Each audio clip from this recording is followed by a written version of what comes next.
So I had an interesting meeting the other day with a potential client about a wedding that they're doing in July, and tomorrow, like 6 months away.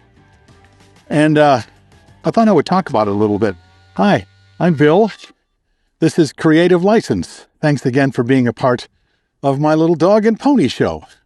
Thank you also to be, for those of you who are so nice to my sponsors, Electro Voice, Promo Only, Disc Jockey News, DJ Event Planner, and of course, my workshop, The Entertainment Experience. One of them is coming up in North Carolina. If you want to know more about it, just reach out to me. So, it was a lovely call. We were on Zoom. These two were in Arizona, and they're getting married and having their reception about 10 hours from Minneapolis and St. Paul, and they had heard about me through somebody. You know how it is. If you're like me, most of your business lives and dies by word of mouth. And he had seen me at a wedding. Actually, he had seen me at 2 weddings. So he was so excited. I am trying to get to know him a little bit to find out if this is going to be as good a match as he is hoping it's going to be. And you know, you've had those people that are they're just chomping at the bit, right? They're just really excited. They want to be a part of what you have to do because they've seen you, because they're excited about you. The problem was, though, while I'm watching them on Zoom and we're talking, he's really excited, but like sitting an entire chair behind him was his fiance. And she wasn't very animated in that she didn't seem excited, right? I kept trying to bring her into the conversation. He kept talking about what he was excited about.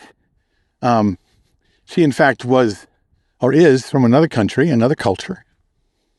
And at one point, you know, she's like cowering, literally pulled herself back, you know, looking down. She's wiped away a tear.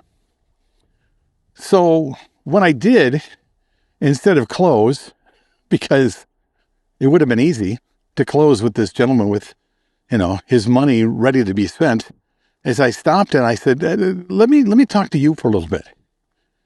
And her and I talked, and I listened, and what I found out was, from the country she was from, weddings are not these things that they do huge events, right? They're family gatherings. They're in the backyard. They're at the house. Mom's cook. It's a celebration, but it's a celebration for family only, small, intimate.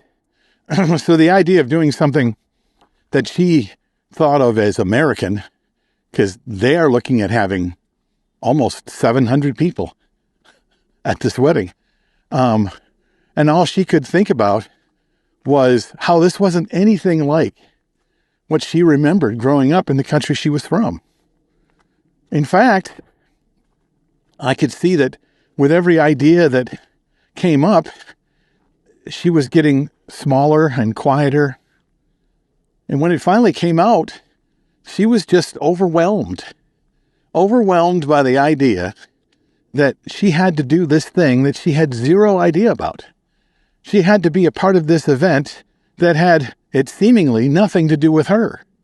Because when it's all done, they're going to get married in America. She's going to have about 6 people from her culture and her family who are visiting. And she's not sure how to make all these Americans happy with the wedding she's doing. Well, it took a little bit before I kind of understood what she was worrying about.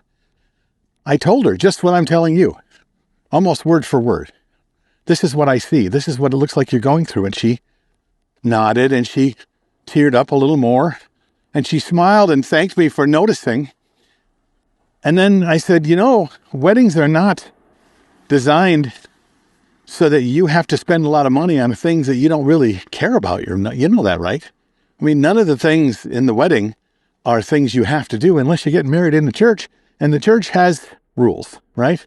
But a reception should really be a reflection of the people who are getting married. And we talked some more. And we talked about the things that she remembers from the wedding she had been in. And I said, well, what about that? Why don't you do that? Well, I didn't think I could. Well, sure you can.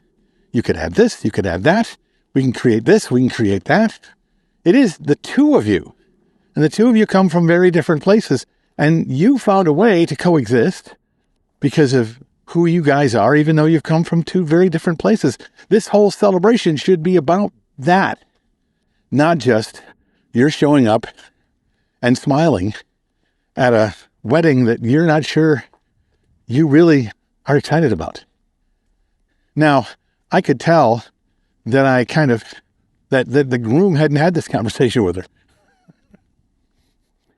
which brought out some emotion from him. And all of a sudden they're talking back and forth to each other for the very first time about something that they probably should have talked about before they talked to me.